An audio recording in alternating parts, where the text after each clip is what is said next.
Hi guys, my name's Frankie. I'm an interior architect. I run my own interior design and spatial design studio here in Bristol. I worked in London for an architecture firm for many years, but doing the interior design side. And I also teach at the University of the West of England in Bristol. So I have worked on workplace projects, which is offices, and I've worked on offices for people like BBC, Channel 4, which I'm sure are some names that you recognise, and that's designing the spaces for the people that work there to work within. So that could be within the office space if they're on computers, it could be in the recording studios, it could be in the television or film studios, a huge kind of dynamic range of spaces. I have also worked on banks, I've worked on residential projects. I have also worked on some exterior projects and doing more art installations. So you can see that this kind of job is free and far-ranging. During my degree, doing interior architecture, I learned many things. One was how to sketch my ideas super quickly as a way of explaining something. So if you're able to turn that into a sketch and show someone there and then you'll help them to understand what it is that you're trying to put across to them. I learned how to design and what design really is. I learned how to present my work in front of large groups of people, which came in super handy when I finally had my job after my degree. I learned how to manage my time, and that was quite a steep learning curve.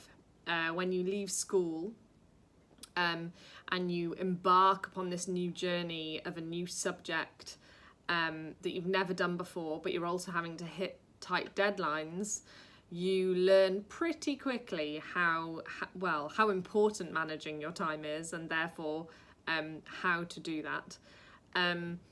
I learned how to build models of a scheme to explain an idea, how to build models in 3D on a computer.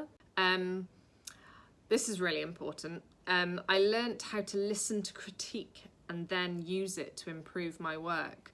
So, when you're presenting your work to someone, they might say they don't like it, or they don't like an element of it, or they can see a way in which that you could make it better.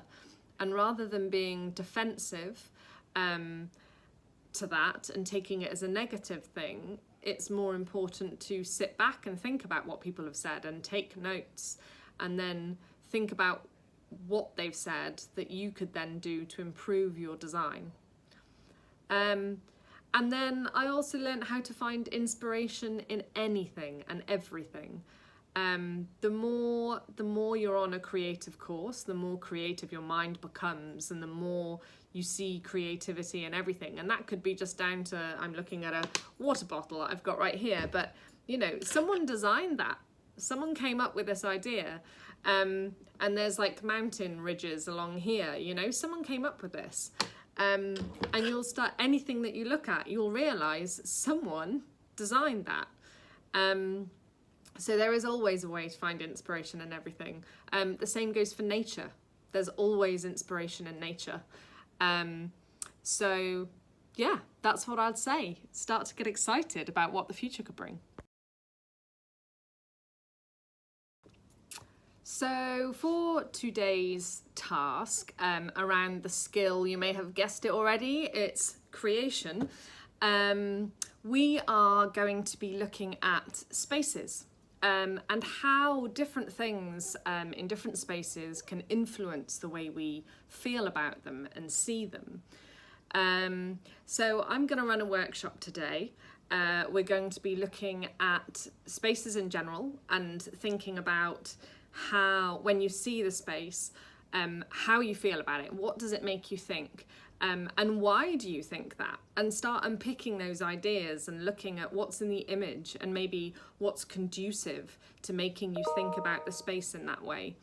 And then we're going to be talking about bedrooms, so your bedrooms. So we're going to be, first of all, looking at or thinking, I'm going to be getting you guys to think about your own bedroom at home. And then as the final task, I'm going to get you to imagine your dream bedroom, and what that would look like. And I essentially want you to be designing it in your mind and thinking about it. And then you're free to sketch it if you like, to help yourself come up with an idea. But mainly we're just going to be using language to explain what this space would look like and how it would feel. And you're going to learn how to use that language during this workshop. Okay guys, so first up we have 2 images for you. We have number 1 on the left and number 2 on the right. And I want you to think about how these spaces make you feel, and how what you're looking at impacts that space. So some of the key things I want you to think about is the smell. Is there a smell that you can associate with this space already? And how can those smells, those senses, impact the feeling or the mood of these spaces? So, for example, on number 1, the image in number 1, this space is, I would say, in my opinion, quite a cool space. There's a lot of blues and greens which are associated with being cool colours. There's a dark floor, there's exposed walls.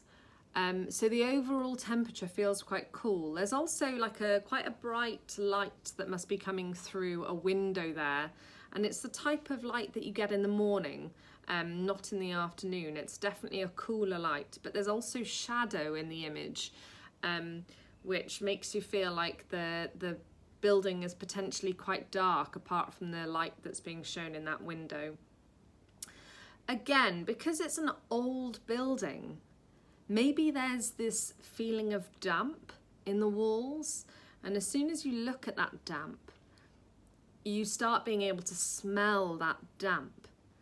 And then having damp in a space is not a positive feeling. So maybe you're beginning to feel a little bit negative about this space, or maybe it's more a feeling and it's less a negativity, but it's just a feeling and an understanding that this is an old space, and perhaps it reminds you of somewhere you've been before, like an old stately home in the National Trust, or, you know, who knows, maybe your grandparents used to have a really old property that you used to hang out in as a kid. So that's one example of using your senses to describe a space. Because you'll be thinking about these without even really realising it, and I'm just getting you to realise these things and be able to verbalise them. So in number 2, we have a very warm looking space. And why does it look warm? Well, maybe it's because of the use of timber, which is a really naturally warm colour. And it's warm to touch. Timber's always warm to touch. It's not cold. But that's an interesting contrast to the floor here. There is a concrete floor, yet when you look outside, it's really, really sunny and the leaves are really green and lush. So that makes you think, well, it must be summertime.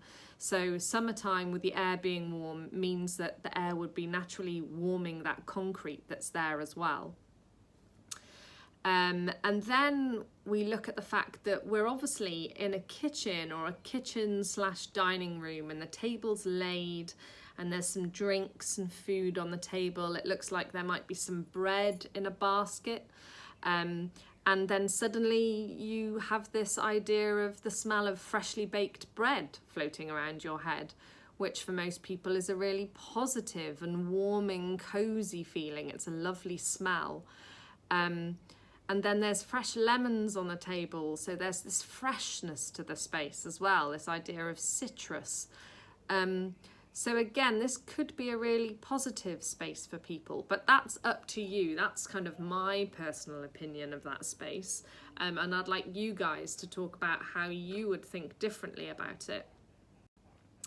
Okay, so now going to the second boards, I want you to have a think about how they feel to you, and thinking about your senses, so smell and taste and touch and sound.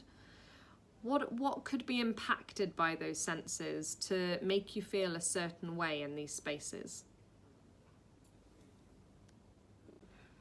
Okay guys, so now it's over to you. I'm going to ask you to break up into pairs or threes, and I want you to discuss together how this space might make you feel. And you know, the words you could be using are words like relaxing, comforting, warm, cold, worried. You know, think about, it could be any word at all, anything that you feel accurately depicts how you feel about the space.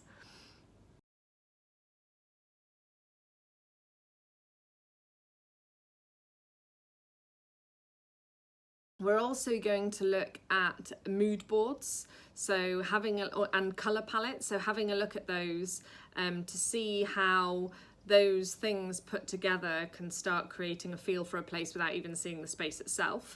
Now in front of you, you have got 4 mood boards and colour palettes, material palettes.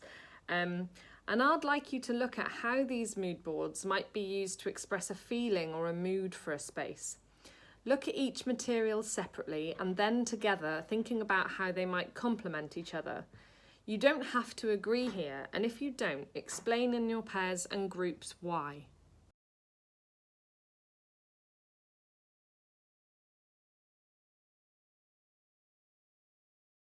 I want you to now think about your bedrooms at home.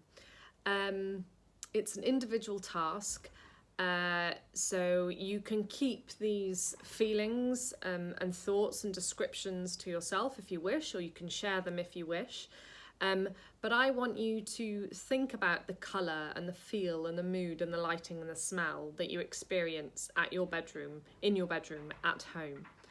And I want you to write down a description of that look and feel. And these feelings can be positive or negative or a bit of both.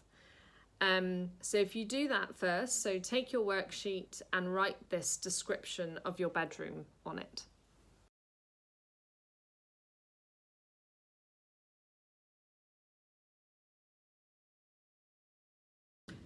Okay, so the second thing and the final thing that I would like you to do is to reflect on what you've written about your existing bedroom.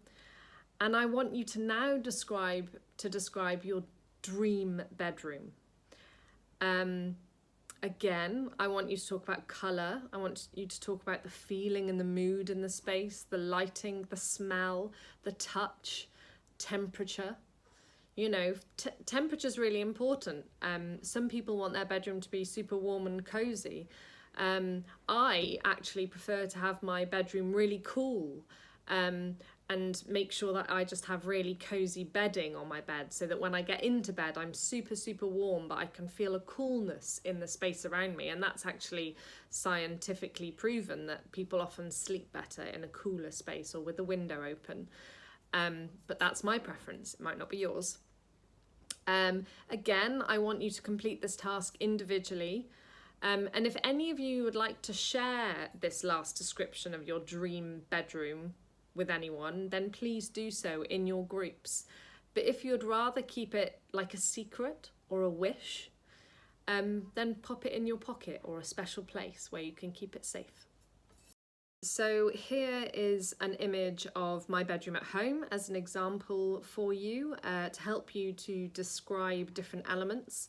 I've only put a few things here, but I would like you to add a lot more than what I've got.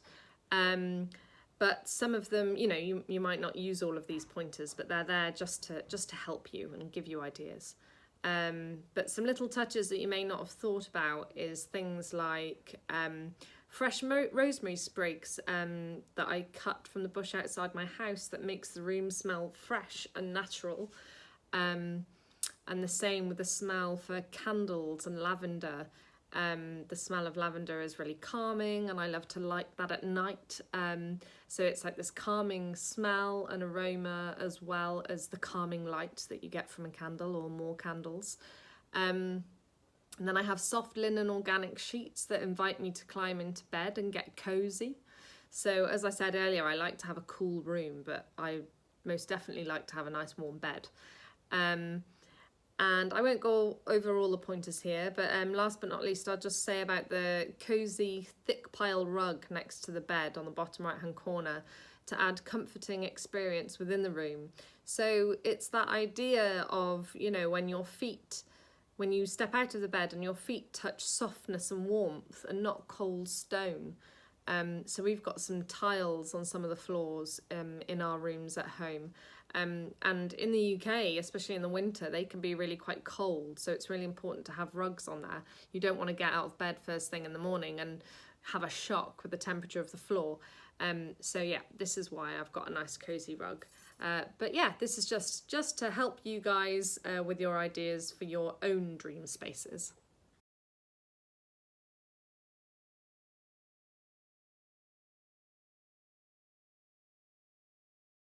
Hi guys, okay, well I hope you enjoyed that last and final task, and that some of you were able to share your ideas of your dream bedrooms with each other.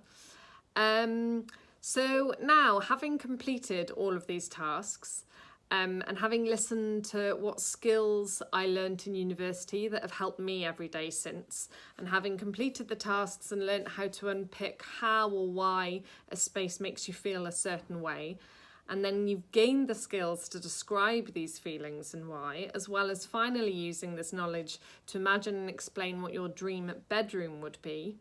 The workplace skills you have learnt and completed in just this session are creative thinking, reflection, observation, written and oral communication, interpretation, and creative flair and imagination. So that's a lot that you have done in just this one session. And that shows how just the word creativity actually encompasses so much more. So I just want to thank you all so much for joining me in this task. And if interior architecture or interior design excites or interests you, then I encourage you to just keep being creative, as you will only ever get better. So that's me, Frankie, over and out. Bye.